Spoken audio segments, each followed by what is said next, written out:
and welcome to another edition of Circle Time, the Early Years podcast. I'm Glenn Denny. I'm really delighted to have this next guest on. She's been nominated to be on, whether she wanted to or not, but she's here, and I'm really pleased to welcome Jade Candy. Welcome to the podcast, Jade. Hiya, thank you. So, Jade, you're currently a nursery manager, am I right? But you're moving on to a new Yes. role soon? Yeah, so in July, I'm moving to an early years specialist role. Sounds exciting. Are you looking forward to it, or are you going to miss the kind of the day-to-day aspect of nursery management? I am really looking forward to it, actually. I've been looking to kind of go off into that avenue for a couple of years now. But the timing just wasn't right with like children and kind of where I was in my own career kind of growth. Hmm. So the opportunity came up and I thought if I don't do it now, I won't ever know. And yeah, luckily I got it. So I'm really, really excited. That's brilliant. Oh, well, I wish you good luck with that one. But our subject today is something I know that's pretty close to your heart, is we're looking at the environment and how a quality environment is really like one of the key elements for providing for the children that attend our settings.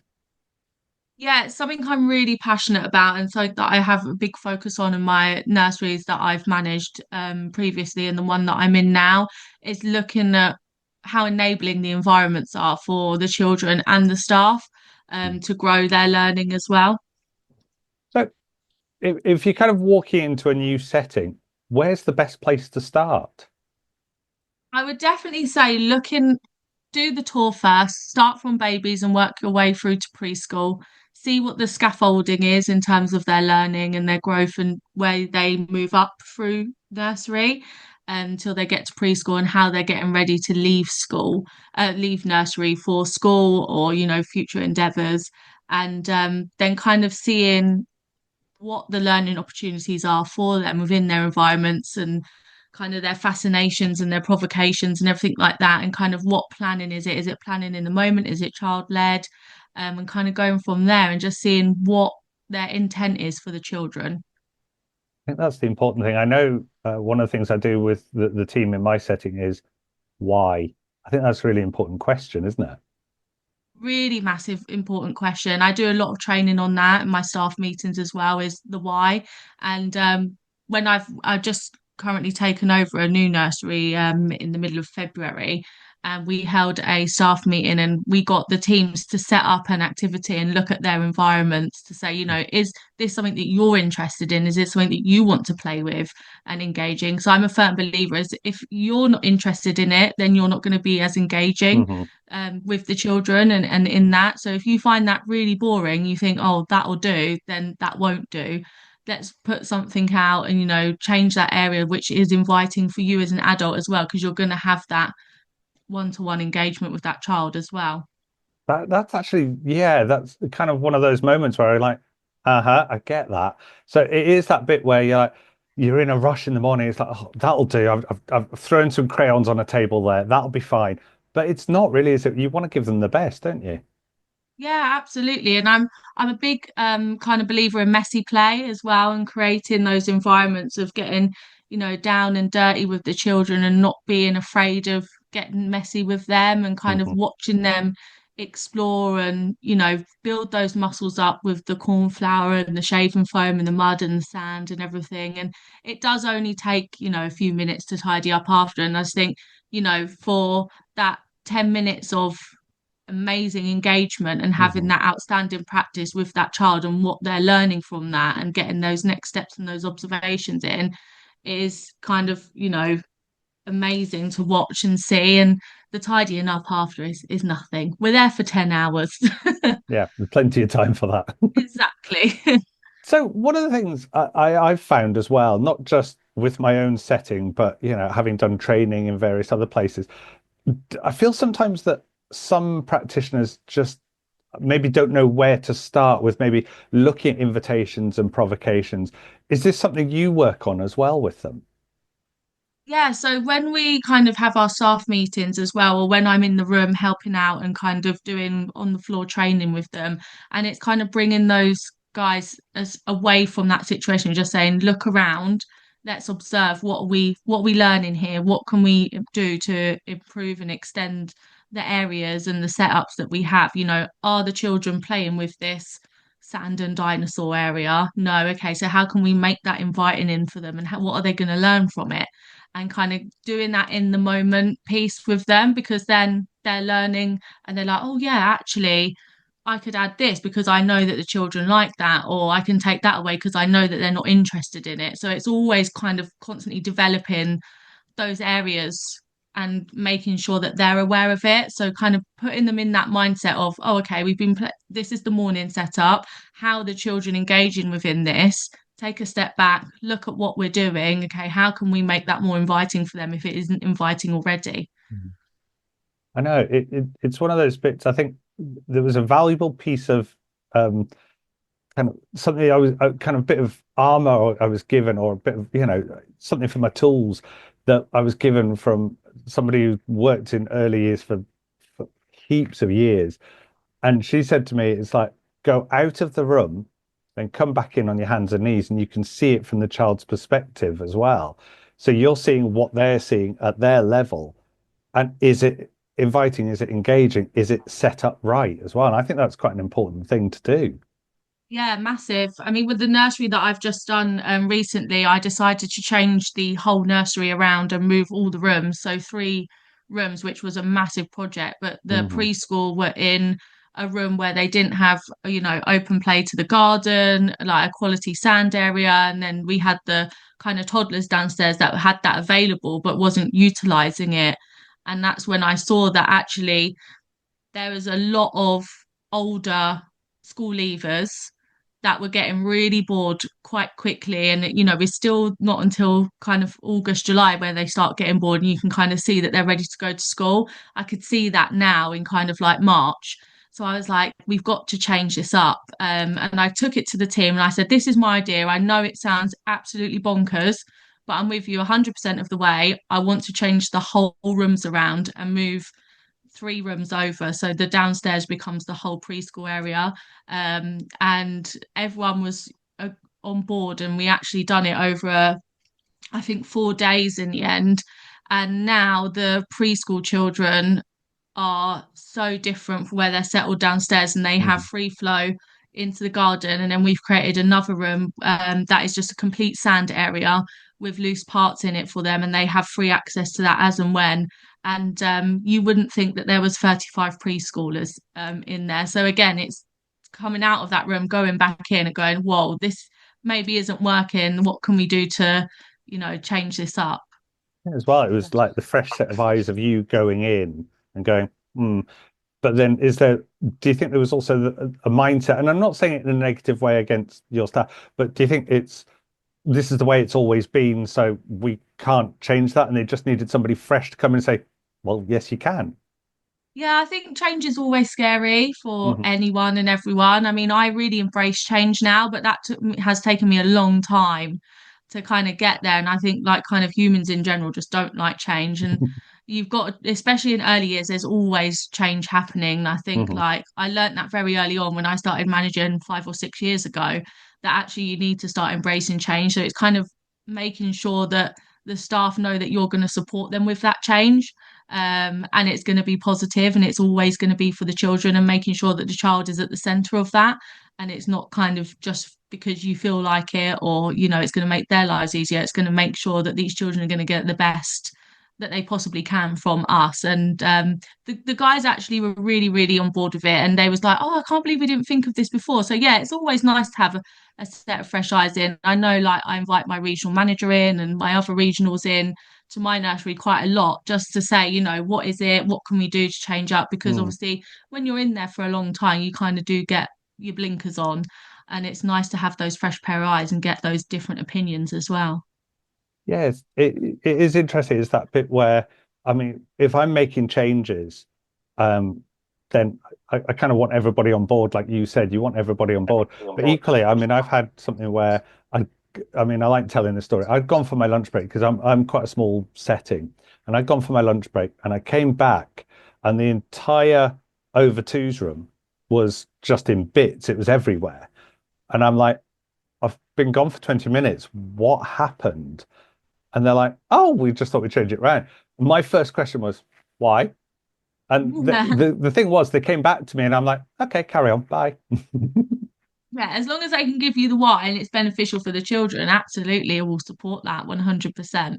And it's good to challenge them as well when they come with that idea and you ask them questions, say, okay, but what will happen if this happens? What would we do if in that situation? It gets them thinking and they kind of strategize themselves. And I say, I'm not perfect. My ideas aren't always great and they don't always work. That's why we Mhm, need to work together as a team. And I think like it's really nice now in the settings that I've managed before where we have like really low lighting and we slow our pedagogy down for the children and kind of put on the twinkly fairy lights and stuff to make it more calm and you can really see a big difference. And then after a couple of weeks, once the children have got used to it, I go back and I say, what is the change? And they're like, they're so much more calmer. We can do so much more things with them. And I'm like, yeah, it's good, isn't it? And then it's getting that training in to teach them the why of why have we done this? mhm. That is really important. It's like you're not just doing change for change's sake, because I mean, if that's the case, you could be moving furniture around every 5 minutes, but does it have a specific purpose? Is it going to have long-term or even a short-term benefit for the children? Yeah, definitely. And I think that's why environments are so, important in a nursery. And I always say, kind of, when you bring it back to basics and the September comes, and the cohorts all change and Hmm. we're used to the older children, I say we have to bring it back to basics. And I give them the paper cup and I say, with this paper cup, you could do any activity with a singular child of any age and it would hit an area of the 7 areas of learning and it's just putting that creative thinking and that creative mind in there. And I think the most important thing to be creative and kind of have those enabling environments is to make sure that we are having fun as adults with the children as well, and it's kind of not all just serious and we have to do the 2 year checks and we have to do the summatives and we have to hit those pieces of paperwork and stuff. It's, are you Hmm. actually having fun with those children and engaging with them, and what is around you, are you inspired by the environments around you, and that's where you get that quality from, I believe. I think that's important. You said that a couple of times now about, about the practitioner, about the adult being excited and engaged with it. And I think that's true, That's true. because if we're not excited and engaged about it, how can we expect the children who look to us as well a lot of the time for a lead or a cue? Yeah, if we're not excited about it, they're not going to be either. They're going to step back a bit, aren't they? Yeah, absolutely. I mean, definitely in our preschool room as well, we make Play-Doh, fresh Play-Doh every day. Hmm. And I bought some garlic crushers a couple of weeks ago. And I was just sitting there making the Play-Doh of the children, and they all had their pieces of Play-Doh. And I don't like to get involved straight away. So I have my piece of Play-Doh and I just start playing with it and asking the children some questions. And then I was using the crusher and I said, oh, it looks like I'm making wavy hair. And they was like, wow, I want to make that. And then it turned into this thing of wavy hair like pirates. And then we got into a pirate ship. And then we had to go find a box and build a pirate ship. And then we went on a treasure hunt. So we was then drawing maps and everything like that. So it's kind of like I was engaged and I really enjoyed doing that with the children. So therefore we created this whole week long learning activity for them.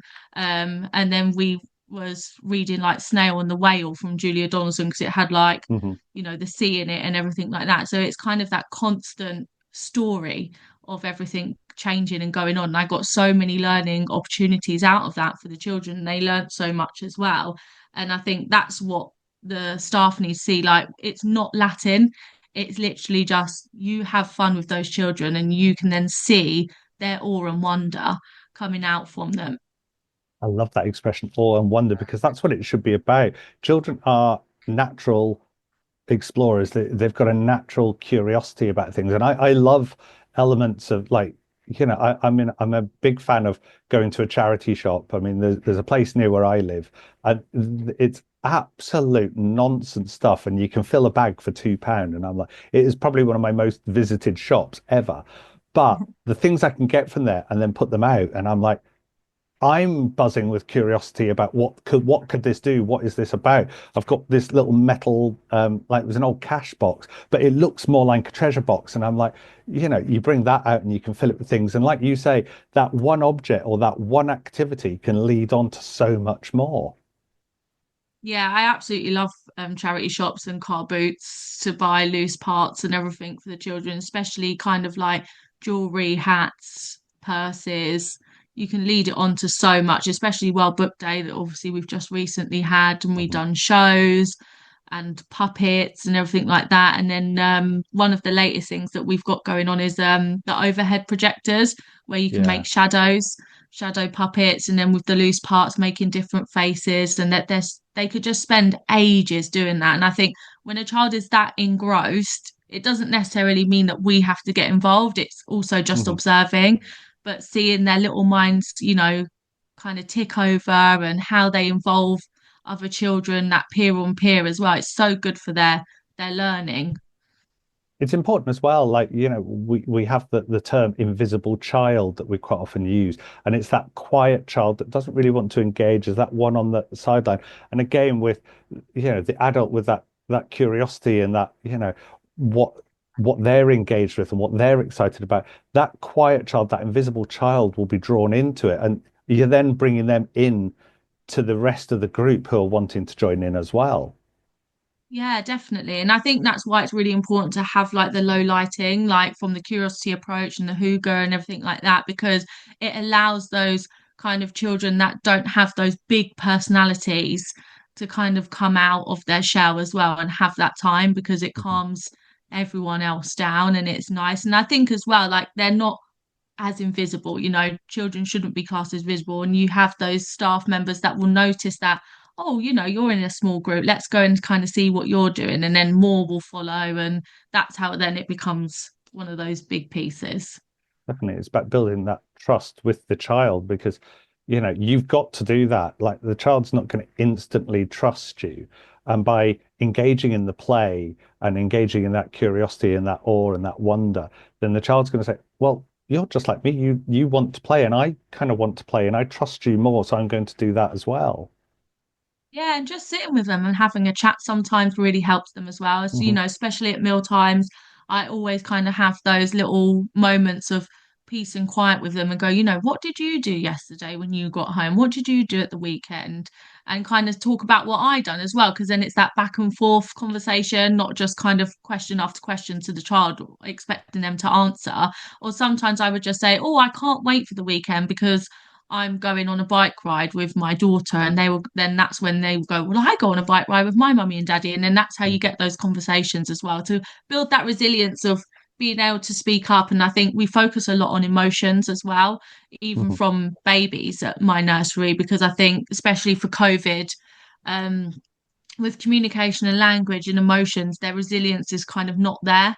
And you can still see it at the nursery. And I think a big piece of that is making sure that we are expressing our emotions as well. So the children are understanding. So I can say, oh, I was really sad this morning because I couldn't find my hairband, but now I found one at nursery. So I'm really happy now. And kind of getting those pieces put together. So it's them making that connection as well. Yeah, definitely. There's that important bit as well. You mentioned it earlier about the scaffolding, and it's knowing. Yeah, I think. Oh, what was her name? Julie Fisher, wasn't it? Her book was interacting or interfering, and it is that careful balance as well with the practitioner is like, yeah, you can draw out that element of conversation, which then sparks conversation, which then sparks something else. But it's knowing when to step back. Like you've scaffolded the start of something. Like you were saying there with the Play-Doh, it sparked other things, and you were just like feeding it rather than actually having to lead it. You led the little bit at the start. You scaffolded that first bit with the garlic crushers and the Play-Doh, but then you kind of step back as well. And that's another important element as well about the environment. Yeah, and I think that's hard as well from practitioners, and that takes a long time again to learn, especially like when you have like a really enthusiastic staff member and they're kind of always with the children, they're always talking. Sometimes they need to learn to step back, or you have a staff member who's quite shy and they're like, oh, I don't really know how to talk to children.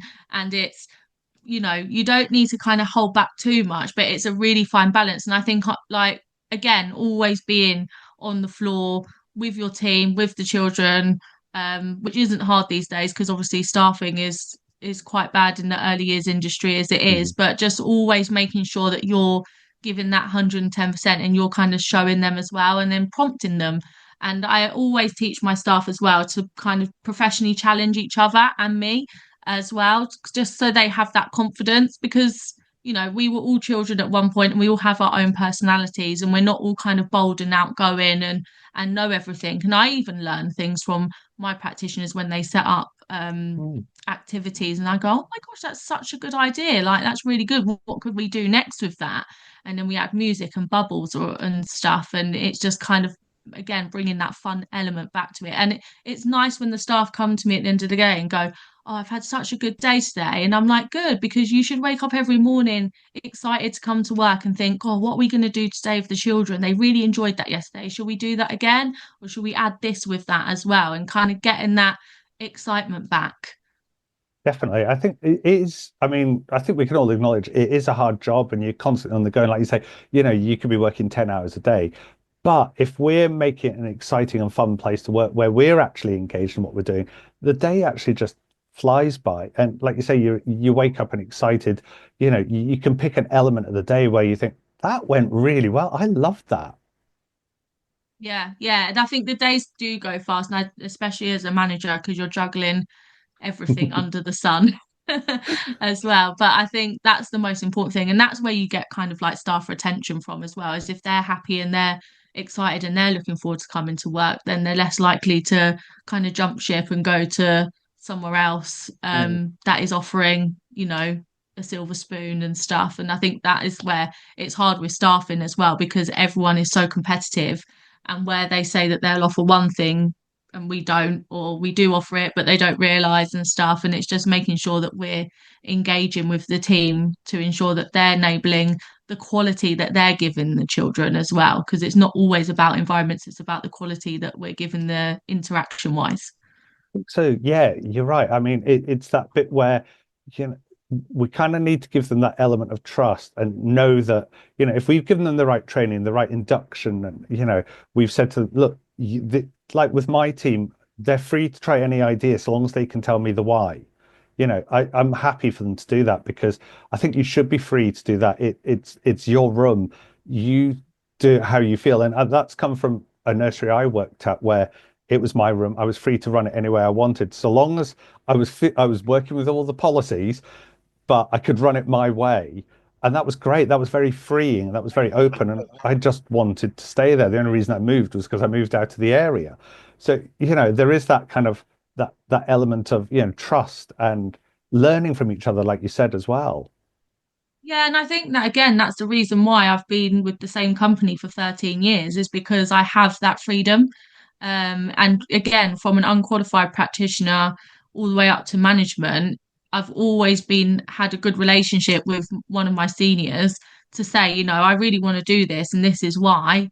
And they've allowed me to do that. I've never experienced like the micromanaging kind of Mm, manager. And I think I'm very grateful for that because I know that that does happen and it is out there. But I hmm. think I've learned a lot from having being able to have that ability to go and do what I want to benefit the children and excite myself and the team around me that I'm leading, whether that be from a room leader or a deputy manager or a manager now. Um, and yeah, it's just really nice to know that. And I think that's probably why I like change a lot as well now, because I've always been able to change it as and Yeah. when and not been kind of put the wall up, as to speak, if You've I been wanted you've to been change it. trusted to do it, you know. Yeah, and that's what I say to my team. I say, you're in this room way more than me. I'm in and out, juggling things. So if it works for you and it works for your children, then yeah, absolutely give it a go. And if it doesn't work, then you've tried it and you know that it doesn't. And then we all have to learn. Yeah, definitely. And like you, I've been in environments where you've been micromanaged. And it doesn't work because you don't feel trusted, you don't feel respected, you don't feel that your knowledge and skills and experience matter.